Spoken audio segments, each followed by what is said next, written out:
هلا متابعيني، اليوم سويت لكم احلى صفرة خبل. سويت لكم تشريب اصفر بلحم الغنم وتمن شعرية وفتة الباذنجان وكلش طيبة، وتشريب قصدي شربة نارنج كنت مفرسته بالمنجمدة وقت رمضان، وشوربة وطرشي من ايدي مسويته وسهمكم العافية. تابعوا وياي الخطوات للنهاية حتى تشوفون شلون سويتها بهالطريقة الطيبة الحلوة. وهسه قبل لا نبدي نصلي على محمد وآل محمد، اللهم صل على محمد وآل بيته الطيبين الطاهرين. وقبل لا نبدي بالفيديو والخطوات نريد من ايديناتكم الحلوة لايكات حلوة وتعليقات حلوة. هسه يا بنات راح اخلي عندي هنا، شوفوا لحمه دهينه، راح اخلي الدهن على بقعر الجدر على مود تترك يعني تطلع الماده الدهنيه مالتها، واخلي الجدريه تقريبا 5 دقائق. الجدريه طبعا حاره 5 دقائق، بعدين اجي اقلب اللحمات. شوفوا يا بنات قلبت اللحمه، طبعا ظليت اقلب لحد ما شوفوا لجحت بالقاع الجدر. هسه اجي اضيف شوي هنا زيت على مود اقدر احمس البصل ويا اللحم والفلفل الحار والنومي بصره. هسه اجيب بصلايه ما اخر القمع الاخير على مود اقدر يعني اثرمه بهالطريقه. هاي بطريقه هنا، طريقه امي الله يرحمها. شوفوا شلون اخرط البصل بهالطريقه، بس ديروا بالكم السكينه خاف حاده حتى لا تجرح ايدكم. اثرمه ناعم، وبعدين اجيب 3 بصلايات يا بنات. شوفوا اني ليش اخلي القمع حتى البصلايه لا تتزحلق من ايدي، شوفوها هسه تشوفون هذا الاخير ابقيه حتى لا تتزحلق البصلايه. هسه اجيب 3 بصلايات ناعمات ويا 3 نوم بصرات ويا 2 فلفل حار، واغسل النوم بصره وازرفهن واخليهن فوق اللحم حتى ريحه اللحمه كلش تصير طيبه. يعني اظل احمس بيهن واغطيهن تقريبا 5 دقائق على مود البخار، وبعدين اجي شوفوا شلون منظر شهي يعجبك. هسه تاكلين اللحمه من بطن الجدر قبل لا تصير اللي يصير التشريب.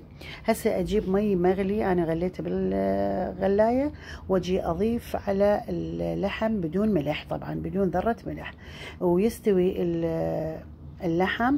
كل ما يستوي ويقل المي اني راح اضيف مي حار، ما اضيف مي بارد. شوفوا هسه قل المي، اني ضفت مي حار ومرتين تقريبا او 3 مرتين تقريبا. وبعدين بعد ما يستوي اشوف اللحمايه صايره لو لا. بعد ما اشوف اللحمايه صايره على النص اضيف تقريبا خاشوقه او خاشوقه ونص ملح حسب الكميه وحسب الرغبه. طبعا نصيت النار وخليت اللحمه على صفحه تصير على مود تصير بوخته وعلى راحته يستوي اللحم. هسه جبت هنا قلاص عدس غسلته وبدون تنقيع، طبعا راسا ذبيته على النار وشلت الرغوه اللي فوق العدس، وبعدين استوى زين وصار بهالشكل هذا. وخليته بالمضرب الكهرباء اليدوي ضربته حتى صار هيجي مثل يعني صار كلش مريدة، صارت يعني صار مريدة زين. اجي اضيف شوي هنا زيت واخلي بس كركم وبهارات جدر، لان اني ضايفه هناك باللحم ضايفه فلفل حار هذني الطوال. واذا ما عندش فلفل حار بالبيت هذني الطوال ضيفي ربع خاشوقة شاي فلفل اسود. واجيب هنا عندي كان حمص تقريبا كاسه كبيره، كنت اني مسالكته وياكم مفرسته بالفريز بايام رمضان.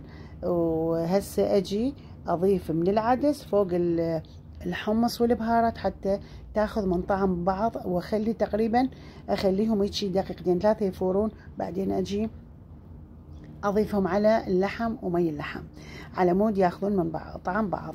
وبعد ما اخلي تقريبا هسه بعد كل شيء جاهز وكل شيء مرد وكل شيء صار بوقته، هسه اخلي دقيقتين 3 تنغلي المكونات كلها سوا. بعدين اخلي الجدريه على صفحه على مود اسوي التمن وياكم. هسه شوفوا يا بنات المي ايش قد ثخين وش قد المنظر شهي. طبعا يعني صدق الريحه تعطي والله العظيم كلش العفو كلش هذا تشريب طيب. شوفوا اللحم صاير بوقته. هسه بعد اطفي النار واخليه على صفحه، واجيب طاوه واخلي بيها تقريبا كاسه شعريه بدون دهن احمسها حتى تصير حمراء واخليها على صفحه. وبهالاثناء اني كنت مخليه ماي بالجدريه وعلى مود التمن لين اسوي تمن بزل.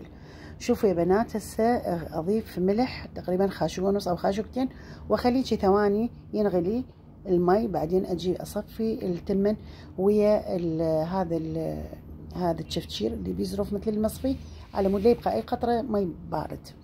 واظل اخوط بدقيقتين قصدي ثواني او على مود بس شويه يعني شو اسمه يدفى. بعدين اضيف شو اسمه اضيف الشعريه. يا بنات اذا وصلتوا لهذا الحد من الفيديو لا تنسونا باللايك والاشتراك وتفعيل زر الجرس والضغط على كلمه الكل حتى يوصلكم كل جديد من فيديوهاتي. واذا ما مشتركه بالقناه اول مره تشوفين قناتي فعلي زر الجرس وشاركي بالقناه وشاركي بالفيديو على ويا حبيباتك وصديقاتك واهلك على مود تعمل فائده على الكل وتستفادين من هاي المعلومات القيمه.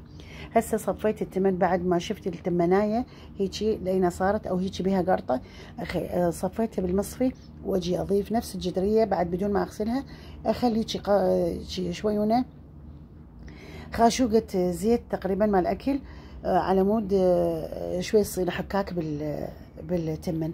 هسه بهالاثناء اني كنت بفرقع دهن للتمن، بعد ما تفرقع شفت يعني فحصت كان الزيت حامي ودرته على التمن، واجيب شفتشير يعني تقريبا تمن اضيفه على الطاوه حتى بهاي الطريقه اللي كانوا يسووها اهلنا الله يرحمهم او امي الله يرحمها. هسه اجيب هذا الشطل اللي عندي مال مرات اطلع به عروق شي، فهسه اجي انثر التمن حتى تصير حبايه حبايه. طبعا هذا التمن تمن حصه ساعه واحده نقعته وشوفوا صار عبالك تمن بزمتي. شوفوا شلون نثري. طبعا قبل ما كنا ناكل احنا تمن حصه، بس هسه الحمد لله والشكر مره سويته وشفته طعمه طيب، ودائما كنت اسوي بهاي الطريقه اسويه. طبعا تطلع عندكم خرافيه، طبعا يطلع عندكم خرافي. هذا الشكل النهائي يا بنات للسفره مالتنا. هاي الفتة الباذنجان وهذا التشريب اللحم ويا تمن ويا الطرشي والشوربه والشربة النارنج اللي كنت مفرسته بوقت رمضان. وسهمكم العافيه، واني ما طلعت كل الخطوات حتى لا يطول الفيديو عليكم. الى اللقاء في فيديو